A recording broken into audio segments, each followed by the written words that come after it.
Traders and investors, welcome to my channel all season investing. आज हम बात करेंगे निफ्टी, बैंक निफ्टी के बारे में कि आगे आने वाले समय में ये कैसे रिएक्ट कर सकता है। ये कोई इंट्राडे वीडियो नहीं है, इंट्राडे के पर्पज से मैं ये वीडियो नहीं बना रहा हूँ कि कल आपको क्या करना है। ये एक जनरल इस समय जो निफ्टी ने नीचे की चाल दिखाई हुई है उसका सपोर्ट लोग ढूंढने की कोशिश कर रहे हैं, या ये समझ रहे हैं आज जो 2 दिन से पैनिक सेलिंग हो रही है उसमें हम ये देखने की कोशिश करेंगे कि ये कहाँ से निफ्टी रिवर्सल ले सकता है, या ये सेलिंग कहाँ तक कंटिन्यू हो सकती है, या आज जो इसने एक बुलिश कैंडल बनाई है ये ही रिवर्सल पॉइंट था निफ्टी का।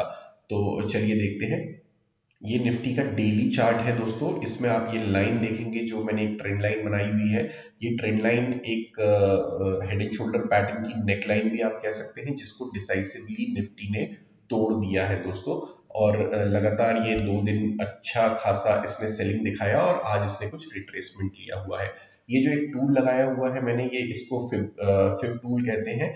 ये काफी सब्जेक्टिव होता है। ये हमें बताता है कि मार्केट कहाँ तक गिर सकता है या कहाँ से एक रिट्रेसमेंट लेके वापस लौट सकता है। तो अगर आप ये देखेंगे, इसको हमने रीसेंट कंसोलिडेशन के बाद डेली चार्ट में जो कंसोलिडेशन था, जो लास्ट जून से जुलाई तक का एक मंथ का कंसोलिडेशन था, उसके बाद निफ्टी ने एक डिसाइसिव ऊपर की चाल ली हुई थी। तो इसका लो कनेक्ट करके और रीसेंट हाई कनेक्ट किया हुआ है हमने, और हम देखने की कोशिश करेंगे कि निफ्टी कहाँ तक फॉल कर सकता है, कहाँ उसमें सपोर्ट, एक मेजर सपोर्ट मिल सकता है उसको। तो अगर आप ये देखेंगे, ये जो नेकलाइन ब्रेक हुई है इसके बाद इसने ये जो रिट्रेसमेंट लिया है, ये 38.2% से आज ये बाउंस करके एक ऊपर की तरफ इसने रिट्रेस किया है। कभी भी अगर सेलिंग होता है या बाइंग होता है तो बैक टू बैक कैंडल्स नहीं बनाता है। थोड़ा सा उसमें बीच में सेलिंग के टाइम पे एक थोड़ा सा रिट्रेस होता है, बाइंग के टाइम पे रिट्रेस होता है और वो फिर फॉल डाउन करता है। तो अगर आप आज देखेंगे तो इसने एक अच्छा खासा बुलिश कैंडल बनाया है आज की डेट में। जो अगर मूव ये एक्सटेंड होता है तो मुझे लगता है ये इन लेवल्स के आसपास 17,626 के से लेकर के 17,760 लेवल तक ये कंटिन्यू हो सकता है। ये इसका डाउन मूव और सॉरी इसका अप मूव, डाउन मूव का रिट्रेसमेंट यहाँ तक कंटिन्यू हो सकता है और वो फिर एक बार डाउन मूव बना सकता है। अब ये डाउन मूव कहाँ तक कंटिन्यू हो सकता है दोस्तों? एक इसका 50% का रिट्रेसमेंट लेवल आ रहा है। ये बॉटम से इस हाई का 50% रिट्रेसमेंट लेवल 17,050 तक आ रहा है। ये यहाँ तक रिट्रेस हो सकता है। उसके बाद 61% का जो रिट्रेसमेंट लेवल है, जो काफी स्ट्रॉन्ग सपोर्ट हम कहते हैं, 61% मार्केट में एक बहुत ही स्ट्रॉन्ग सपोर्ट माना जाता है। यहाँ तक रिट्रेस कर, यहाँ तक गिर सकता है और यहाँ से एक रिट्रेसमेंट ले सकता है। अब यहाँ पे अगर आप देखेंगे तो ये काफी स्ट्रॉन्ग, ये रिसेंट का जो आपको ये यहाँ पे रेजिस्टेंस दिख रहा था, जिसने निफ्टी ने यहाँ 5-7 दिन रेजिस्टेंस लिया था, ये जब गिरेगा तो ये काफी स्ट्रॉन्ग सपोर्ट का काम करेगा और ये कोइंसाइड हो रहा है हमारे 61% से। तो हम ये मान सकते हैं अभी कि ये एक ऊपर की तरफ 17,750 लेवल्स तक ऊपर रिट्रेस करके वापस नीचे गिर सकता है, जिसका 16,670 जो लेवल आ रहा है यहाँ तक का ये बॉटम बना सकता है और फिर अपनी एक ऊपर की चाल कंटिन्यू कर सकता है। अब ये जब यहाँ तक गिर जाएगा, फिर हम ऐसा नहीं है कि ये कोई डिसाइसिव लेवल है कि यहीं तक गिर सकता है और इसके नीचे नहीं गिर सकता है, बट यहाँ पे ये हमें प्रोबेबिलिटी दिख रही है कि यहाँ पे एक स्ट्रॉन्ग सपोर्ट है। तो ये सपोर्ट लेके रिट्रेस हो सकता है ऊपर की तरफ और अपना जर्नी कंटिन्यू कर सकता है ऊपर की तरफ। पैनिक सेलिंग नो डाउट ये 2 दिन से हुई थी, जिसका आज हमें थोड़ा सा रिट्रेसमेंट देखने के लिए मिला है।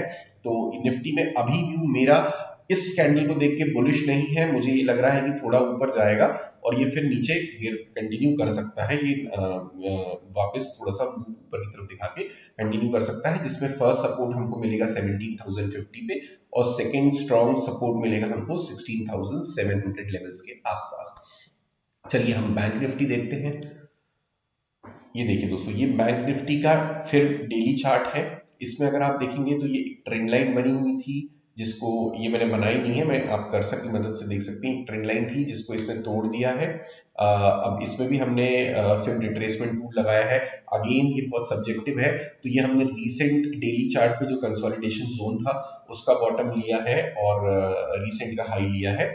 तो अगर हम इसको कनेक्ट करते हैं तो इसने 61% का जो एक स्ट्रॉन्ग, मैं अभी आपको निफ्टी के चार्ट में बता रहा था, एक स्ट्रॉन्ग सपोर्ट होता है, इसने यहाँ तक की अपनी जर्नी कंटिन्यू कर ली है रिट्रेस करने के लिए, और ये उसी पॉइंट से बाउंस हुआ है वापस ऊपर की तरफ। अब ये जो बाउंस आप देख रहे हैं ये कंटिन्यू हो सकता है लगभग इसके 50% रिट्रेसमेंट लेवल, जो कि अब इसमें एक रेजिस्टेंस का काम कर सकता है। और यहाँ आप देखेंगे तो ये कुछ कैंडल्स भी बनी हुई है जिसके आसपास इसने कंसोलिडेट किया था, पहले भी सितंबर मंथ में भी और अभी भी नवंबर मंथ में भी। तो ये एक मुझे जोन दिख रहा है जहां तक अगर ये कंटिन्यू होता है ऊपर की तरफ, तो ये यहाँ इस मूव में, ये डाउन मूव का ये जो अप मूव है, ये 37,950 के आसपास तक अप मूव लेके फिर एक ये अपना डाउन मूव ले सकता है वापस, या तो 61% तक, या फिर ये थोड़ा सा और नीचे आ सकता है जहां 36,300 के लेवल्स हमको दिखा सकता है ये, और यहाँ सपोर्ट लेके वापस ऊपर मूव कर सकता है। और अगर डिसाइसिवली तोड़ दिया तो फिर हम आगे वाले समय में देखेंगे कि ये कैसे नीचे की तरफ अपना यात्रा कंटिन्यू करता है। अब ये जैसे मैं आपको कह रहा था, ये काफी सब्जेक्टिव है ये फिब का लेवल।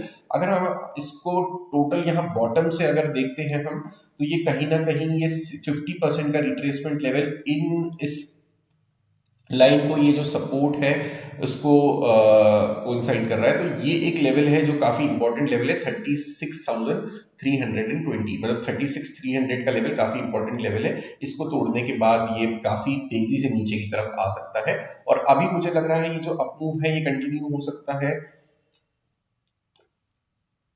अप मूव, ये रिट्रेसमेंट का अप मूव है, ये कंटिन्यू हो सकता है 37,800 900 के लेवल्स तक, और फिर एक हम डाउन मूव यहाँ पे देख सकते हैं। अब हम, ये मैं कोई भी इंट्राडे पर्पस के ट्रेड से आपको नहीं बता रहा हूँ, ये हम प्रोबेबिलिटी देख रहे हैं कि आगे आने वाले समय में कैसे निफ्टी रिएक्ट कर सकता है या बैंक निफ्टी रिएक्ट कर सकता है। जो आज, ये हमेशा होता है दोस्तों, जब मार्केट अप ट्रेंड में होता है एक, तब आदमी वहां पे कोई भी रेजिस्टेंस ढूंढता है शॉर्ट करने के लिए, और जब एक डाउन ट्रेंड में होता है तो वो मार्केट पार्टिसिपेशन नहीं करने की सोचता है, बल्कि ये सोचता है कि कहीं से उसको सपोर्ट मिल जाए और वो वहां से बाय कर ले। तो ये जो एक मेंटालिटी है ये गलत है। अगर ऊपर की तरफ चल रहा है मार्केट तो हमें सपोर्ट ढूंढना चाहिए बाय करने के लिए, और वहां से बाय करना चाहिए, रादर देन कोई रेजिस्टेंस ढूंढे जहां से हमें शॉर्ट करना है। इसके अगेंस्ट में जब मार्केट गिर रहा होता है तो हमें कोई ना कोई रेजिस्टेंस ढूंढना होता है मार्केट शॉर्ट करने के लिए, अगेंस्ट इसके कि हम कोई सपोर्ट ढूंढे मार्केट बाय करने के लिए। तो ये साइकोलॉजी मार्केट में बहुत चलती है, ये बहुत रैम्पेंट है। लोग इसी तरह अप मार्केट में एक रेजिस्टेंस ढूंढते हैं शॉर्ट करने के लिए, और डाउन मार्केट में सपोर्ट ढूंढते हैं, जो कि एक बहुत ही गलत तरीका है मार्केट को ट्रेड करने का, और इसी में मैक्सिमम ट्रेडर्स का लॉस होता है। अब हम देखते हैं कुछ स्टॉक्स जो लंबी अवधि के लिए मुझे काफी अच्छे और अट्रैक्टिव लग रहे हैं इस समय। तो ये फिनोलेक्स केबल्स का चार्ट है, ये डेली चार्ट नहीं है, ये वीकली चार्ट है अगर आप देखेंगे तो। अब हम इसमें समझने की कोशिश कर सकते हैं कि मैं इसमें बुलिश क्यों हूं। ये वीकली चार्ट है, और यहाँ देखेंगे तो ये 2018 के बाद से ये कंटिन्यूएशन में डाउनफॉल कर रहा था, जो मार्च 2020 तक कंटिन्यू हुआ। यहाँ से इसने एक अप मूव स्टार्ट किया है, ये वीकली चार्ट है, अप मूव स्टार्ट किया है, डबल बॉटम बनाया है यहाँ पे, और एक हायर हाई हायर लो के पैटर्न में ये सॉरी दोस्तों, ऊपर की तरफ मूव कर रहा है। अब ये सिमिलर डबल बॉटम इसने एक बार यहां बनाया, एक बार आप देखेंगे यहां बनाया, और अब यहां बना चुका है ये लेवल्स आप देखेंगे 450 के लेवल्स पे, ये एक पुराना इसमें सपोर्ट है, जो जिसने यहाँ रेजिस्टेंस का काम किया, यहाँ रेजिस्टेंस का काम किया, और जब ये 450 का रेजिस्टेंस तोड़ा तो काफी वॉल्यूम के साथ तोड़ा। आप ये वॉल्यूम देखेंगे, ग्रीन बार्स जो बनी हुई है, काफी वॉल्यूम के साथ तोड़ा, ऊपर गया, और उसके बाद ये अपने लेवल्स को रीटेस्ट करने के लिए आया जहां से इसने ब्रेकआउट किया था। इसने ब्रेकआउट लेवल पे एक बार सपोर्ट लिया, उसके बाद ये अप मूव जो किया है उसने यहाँ तक, ये जो पॉइंट था यहाँ पे रेजिस्टेंस लिया, उसके बाद ये डाउन मूव दिखाया, फिर सपोर्ट लिया, और अब ये फिर काफी वॉल्यूम्स के साथ ये इसने अप मूव दिखाया हुआ है। अब ये मार्केट 2-3 दिन से काफी गिर रहा है, पैनिक सेलिंग हो रही है, लेकिन अगर आप यहाँ पे देखेंगे तो इसमें उतना पैनिक सेलिंग नहीं दिख रहा है, और ये अपने लेवल्स को होल्ड कर रहा है दोस्तों।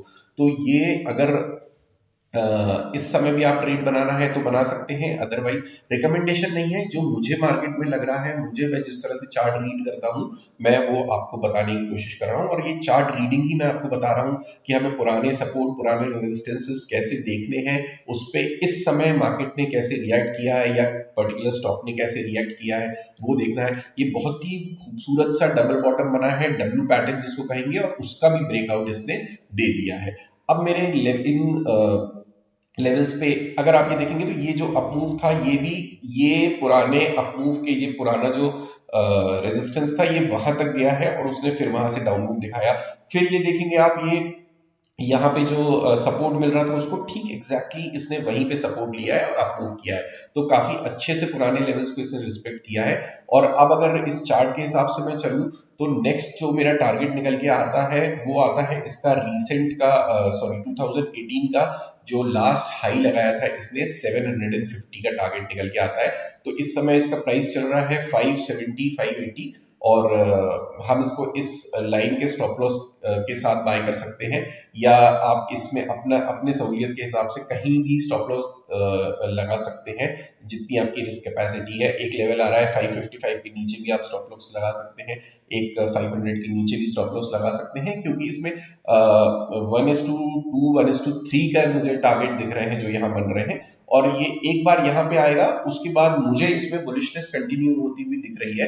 ये फिर एक डाउन मूव कहीं पे सपोर्ट लेगा, डाउन मूव देके, और फिर ये अपना ऊपर का जर्नी फिर से कंटिन्यू करेगा। बट जो इमीडिएट हमको एक इमीडिएट टारगेट जो दिख रहा है, इमीडिएट मतलब कि वीकली चार्ट है, तो ये इमीडिएट का मतलब भी फिर भी ये 3 से 6 महीना लेगा उस लेवल तक पहुंचने के लिए। लेकिन फिर भी हम जो बात कर रहे हैं 750 की, उसमें 3 to 6 मंथ्स का अगर आप टाइम होराइजन देंगे तो ये बहुत ही आराम से इन लेवल्स को अचीव कर लेगा। फिर एक बार रिट्रेस होकर ये वापस अपना मूव कंटिन्यू करेगा।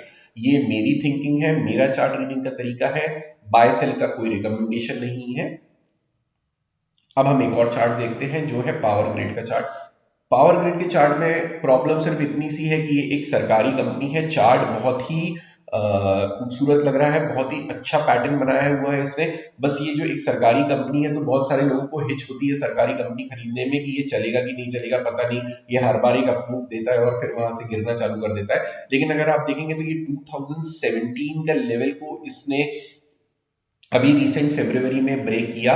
ब्रेक करने के बाद इसने काफी समय, लगभग फरवरी से लेके अभी नवंबर तक, मतलब ऑलमोस्ट 8-9 मंथ्स तक ही कंसोलिडेट होता रहा उस जोन में। एक इसने बहुत ही अच्छी ट्रेंड लाइन बनाई है जिसको ये रिस्पेक्ट कर रहा है। जब ये कंसोलिडेट हो रहा था तब भी इस ट्रेंड लाइन को रिस्पेक्ट कर रहा था। उसके बाद इसने अभी सितंबर मंथ में एक डिसाइसिव ब्रेकआउट देके अप मूव लिया है, जिसका रीटेस्ट भी हो चुका है। अब अगर आप ये रीटेस्ट देखेंगे, अगेन ये वीकली चार्ट है, अगर आप ये रीटेस्ट देखेंगे तो ये वीकली चार्ट का जो 20 EMA है वो, और ये ट्रेंड लाइन, ये एक ही पॉइंट पे आया है और इसने यहीं से रिवर्सल दिखाया है। और ये 2-3 दिन से जब मार्केट एक डाउन मूव में चल रहा है तब भी ये काफी स्ट्रांगली अप मूव दे रहा है।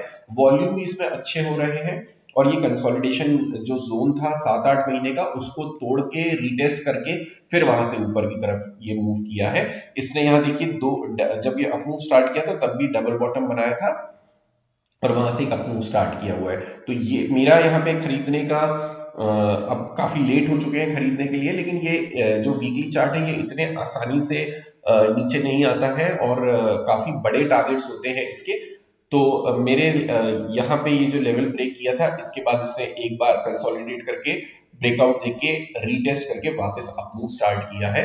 तो ये भी एक आप अपने बाय के रडार में रख सकते हैं। ये स्टॉक यहाँ से 50%, 25% to 50% आपको रिटर्न देने की कैपेसिटी रखता है। सिर्फ इसमें एक माइनस पॉइंट इतना सा है कि ये एक सरकारी कंपनी है। दो सरकारी कंपनियों के अब टर्न अराउंड स्टोरीज चालू हो चुकी हैं, और ये काफी लंबा पीरियड है जिसमें यहाँ इसने कंसोलिडेट किया था 2017 से 2021 तक, और उसके बाद का ब्रेकआउट है। तो ये इतनी इजीली ये जोन तोड़ के नीचे नहीं आएगा।